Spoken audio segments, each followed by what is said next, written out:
A continuación vamos a escuchar la ponencia del doctor Arturo Liévano, que lleva por tema La naturaleza, un convidado de piedra. Sí, estaba diciendo que yo tuve como tarea hacer un poco algunas reflexiones sobre el tema ambiental en el contexto de este posible paso que podamos dar en Colombia del conflicto armado al conflicto político. Un poco la idea mía fue, bueno, ¿qué va a pasar con el ambiente? ¿Sí? Yo quisiera un poquito empezar a decir es que si bien la conservación de la naturaleza no ha sido un tema de negociación o que esté en la mesa de negociación en La Habana, la conservación de la naturaleza está subyacente en todos y cada uno de los puntos del debate que se lleva a cabo por parte del gobierno y las FARC en Cuba. Uno podría pensar que el conflicto tiene como dos grandes orígenes, el conflicto armado colombiano, y yo creo que en general los conflictos tienen dos grandes orígenes, que es el acceso inequitativo a los recursos y el acceso inequitativo a los espacios políticos. En ese orden de ideas, cuando hablamos de recursos, y si lo miramos desde la ciencia de la ecología, los recursos es lo que nos da la naturaleza. Si nosotros miramos qué es un ecosistema no es otra cosa que todos los seres vivos que están en un área dada y cómo interactúan entre sí y con el medio físico. Si uno parte de ese principio de la ecología, pues los ecosistemas nos dan todo. Nos dan el agua, nos dan el aire, nos limpian el aire, nos limpian el agua, nos dan las fibras, nos dan, mejor dicho, nos dan los bienes, ¿no es cierto? O sea, los alimentos, las fibras, los combustibles, las medicinas, nos prestan servicios de soporte como son la polinización de los cultivos, el reciclaje de los nutrientes, la regulación homeostásica del clima incluso, ¿no es cierto? Desde el punto de vista de la información también nos dan el conocimiento científico, nos dan todo lo que tiene que ver con la ingeniería genética, la biología aplicada, la ciencia pura, o sea, el conocimiento mismo nos lo dan los ecosistemas. Y también si hablamos de aspectos psicoespirituales, pues por supuesto que también todo lo que tiene que ver con la belleza estética, la reverencia religiosa, el conocimiento científico, pues lo obtenemos de ellos. Así es que creo yo que los conflictos, sean sociales, políticos, económicos, culturales o armados, provienen de problemas ambientales, provienen del acceso a eso que llamamos recursos, ¿sí? Que mal llamamos recursos porque esto es un concepto acuñado por un industrial de la madera estadounidense de principios del siglo pasado que se llamaba Gifford Pinchot, que este señor, al ver que había unos movimientos muy fuertes en los Estados Unidos para conservación de grandes áreas naturales, pues al verse amenazado por los primeros grandes parques nacionales naturales que se crearon en Estados Unidos, como fue el de este parque de Wyoming, que ya se me olvidó, el Yellowstone, gracias. El Yellowstone, por supuesto, un gran industrial de la madera, pues él salió adelante a decir, no, mire, aquí vamos a conservar los recursos naturales porque son la base del desarrollo y de la riqueza, ¿no? Y de ahí tenemos ese concepto de recursos naturales, ¿no? Hablamos como la naturaleza como de cosas, ¿sí? Eso es un concepto acuñado por este señor Pinchot. Y de alguna manera los conflictos nacen pues cuando unos seres humanos se apropian de esos recursos, a veces que llamamos recursos, ¿no es cierto?, de esos bienes naturales, se apropian de ellos, o se los quitan a otros, o a muchos, o a todos no los quitan, ¿no es cierto?, y es un poco la raíz del conflicto. Desafortunadamente, el modelo de desarrollo actual en el que nosotros vivimos es un modelo que promueve ese tipo de apropiación sin límites de muchos de estos servicios ecosistémicos, dando como resultado, por supuesto, la explotación descontrolada de nuestros ecosistemas y la contaminación ambiental generalizada. Por nombrar algunos ejemplos, ya perdimos prácticamente todos los bosques andinos. Los bosques altoandinos están prácticamente extintos en nuestro país, y con todas las consecuencias que eso acarrea en términos de pobreza, en términos de situaciones de emergencia, de situaciones de desastre, porque entonces cuando llueve son las avalanchas, cuando cesa la lluvia entonces son los incendios, no hay regulación de ese tipo de fenómenos por parte de estos ecosistemas que ya perdimos. Igualmente los bosques secos tropicales están a punto de desaparecer, quedan algunos pequeños relictos, y si hablamos del agua, prácticamente todos nuestros ríos y quebradas están contaminados por materia fecal de los 3.000 metros hacia abajo sobre el nivel del mar, y de otro sinnúmero de sustancias orgánicas y tóxicas, y además de eso, en medio del conflicto, pues las voladuras de los oleoductos, a dónde van a dar a los ríos, y cada vez tenemos un menor acceso al agua. Prácticamente de los 100 y pico de municipios que tiene nuestro país, yo creo que los que tienen agua potable verdaderamente son supremamente pocos. Claro, la consecuencia de este modelo de gestión de la naturaleza pues no son otras, sino que la profundización de las causas del conflicto, el desplazamiento de la gente, el aumento de la pobreza y la miseria, de muchos, el aumento de la miseria de muchos por la codicia de unos pocos, ¿no? Ahí están un poco las raíces de todo este problema. Y eso al final pues genera más guerra. A lo largo de la historia de la humanidad, pues la naturaleza ha sido explotada e incluso usada como instrumento de guerra en periodos de conflictos armados, pero también en tiempos de paz en los que se puede incrementar su explotación para garantizar un mayor bienestar material como fundamento de la paz social y llevando eso nuevamente a nuevos conflictos, que es un poco el sentido del seminario, ¿no? Cómo los conflictos no terminan, sino cambian.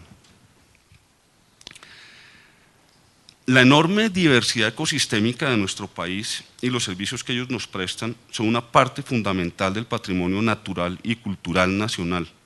Son ellos el real tesoro de la nación. Ahí es donde está nuestro tesoro. Yo me pregunto, ¿qué estamos negociando nosotros? O nosotros no, porque yo no me considero parte de la negociación.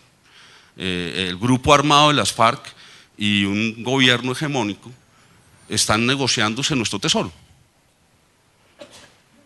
Y yo creo que ni eso, porque es que ellos están interesados en ver quién queda con la mayor tajada. Ese es el proceso de negociación, como bien decía el profesor Echevarría, que debería ser más bien un proceso de reconciliación y no de negociación. Por lo anterior, yo creo que uno debía hacerse algunas preguntas de qué cambios, así sean tanto positivos como negativos, podría generar la terminación del conflicto armado y la apertura de espacios políticos a las FARC con relación a nuestro patrimonio natural. ¿Qué provocará la disminución o la terminación de las áreas de cultivos ilícitos y de minería ilegal dominados hoy por los insurgentes y por los antisociales o criminales? O sea, ¿qué va a pasar en esas áreas de cultivos ilícitos, que son grandes extensiones en el país, y la minería ilegal que tanto perjuicio ha causado a nuestros ríos y a las cuencas hidrográficas nuestras? Sí, podríamos decir, bueno, si viene la paz van a acabar de pronto los derrames de petróleo. Eso puede tener algunas incidencias positivas, ¿no? ¿Será que en las áreas del país donde por haber habido confrontación o existir confrontación armada y no ha habido procesos de desarrollo económico, entonces ahora se iniciarán procesos de explotación descontrolada, entrarán ahora sí las empresas colombianas y multinacionales favorecidas por la reciente decisión de otorgar licencias ambientales express, como las llaman ahora, ¿no? En donde prácticamente con una disminución de los requisitos o de los procedimientos que se deben tener, se van a empezar a otorgar este tipo de licencias ambientales, y eso va a ir a dar al traste con lo poco que queda de nuestra naturaleza.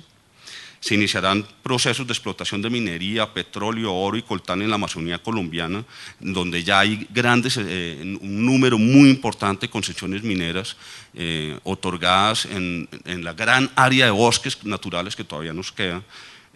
Vamos a ver o a presenciar la llegada pues, de esas temidas multinacionales del oro y del coltán que tantos problemas han causado en otras áreas del país, llegarán a la Amazonía colombiana a arrasar sin piedad esos ecosistemas.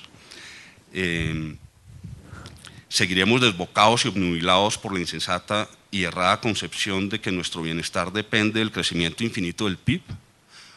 Aquí creceremos y creceremos el PIB hasta que se nos acabe y volver a la guerra. Seguiremos ignorando y atacando una naturaleza que nos da todo. Seguirá siendo la naturaleza, nuestra madre natura, un convidado de piedra en la resolución de nuestros conflictos. Son algunas preguntas que quiero dejar en la mesa. Muchas gracias. Profesor Liévano, por lo que usted plantea, hay una virtual ausencia de la dimensión ecológica de Colombia en el proceso de paz. Eso, digamos, anticipa que el posconflicto no va a ser muy bueno en materia ambiental para el país. De alguna manera, lo que busca el gobierno es crear las bases para que el modelo económico genere todo su potencial. Y el modelo económico implica la llegada de más inversiones mineras, implica más agresividad contra los recursos naturales. Sin embargo, también pienso que la terminación del conflicto puede abrir espacios para que la sociedad colombiana se haga cargo de otros temas de manera más intensa y clara. Uno de ellos puede ser el tema ecológico.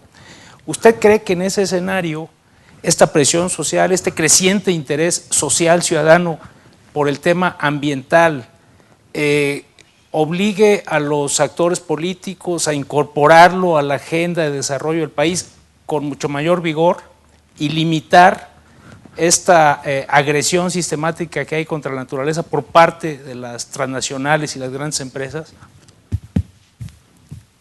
Gracias. Pues miren, yo creo que eso es una inquietud que yo creo que nos ataca a los que hemos estado trabajando en estos temas ambientales y no solo a los que hemos trabajado en los temas ambientales, sino a las personas que nos gusta la naturaleza.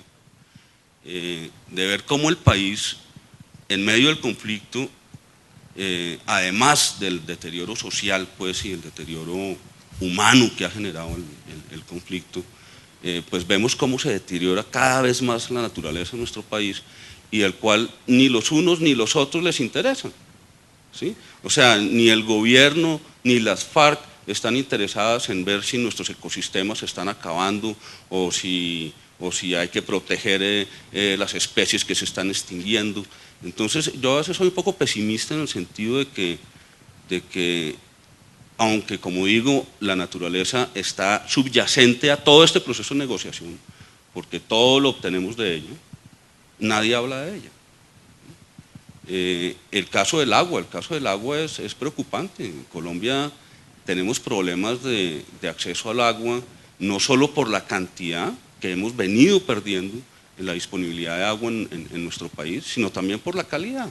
Hay sitios donde puede haber mucha agua, pero es absolutamente inusable. Y es preocupante eso porque en últimas como que es una cosa que apunta a profundizar el conflicto, a profundizar el conflicto y entre más se profundice ese conflicto, pues menos va a ser posible salir del conflicto armado al conflicto político, ¿no? Cada vez va a haber una mayor descontento, ¿no? O sea, la gente sin agua, la gente sin tierra, la gente sin comida, pues... Doctor, pero ahí estamos hablando de dos actores políticos confrontados, la FARC y el gobierno.